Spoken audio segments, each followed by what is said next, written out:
fille du prince Rainier III et de l'actrice Grace Kelly, la princesse Stéphanie de Monaco a revêtu une image rebelle pendant de nombreuses années. Mais ces dernières années, elle a davantage amadoué le public, notamment depuis l'arrivée de Charlène de Monaco dans la famille. D'ailleurs, les deux femmes ont un point commun. Elles se sont toutes les deux mariées civilement un 1er juillet. Toutefois, il est important de préciser que 16 ans séparent les deux unions.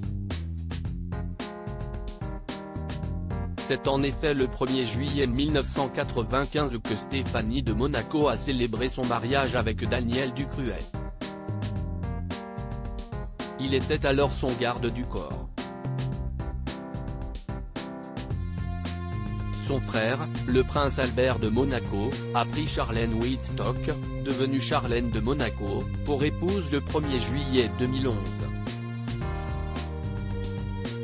Les festivités liées à cet événement ont duré 2 jours.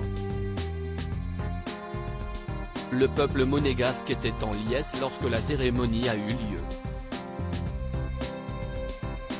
Supérieur à photo Le Rocher. En fait, la principauté de Monaco fête le centenaire du prince Rainier III à Monaco, le 31 mai 2023. Une union de courte durée. Si Albert et Charlène de Monaco se sont mariés civilement le 1er juillet 2011, la cérémonie religieuse s'est déroulée le lendemain.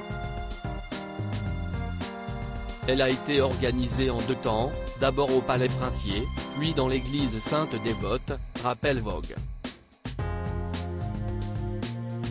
Le couple a accueilli des jumeaux prénommés Jacques et Gabriella le 10 décembre 2014. C'est lorsqu'elle avait 30 ans que Stéphanie de Monaco a dit oui à Daniel Ducruet, le 1er juillet 1995. Le couple a accueilli Louis, leur premier enfant, en 1992.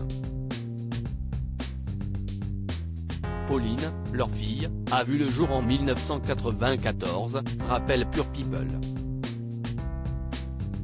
Si est avec difficulté que les Tourtereaux avaient obtenu l'autorisation de se marier auprès du prince Rainier III. Ce dernier avait alors donné son aval pour un mariage civil. Toutefois, l'union de Stéphanie de Monaco et de Daniel Ducruet a été de courte durée. Au cours de l'été 1996, un scandale impliquant le mari de la de Grace Kelly et une stripteaseuse belge a entraîné le divorce du couple, précise Closer.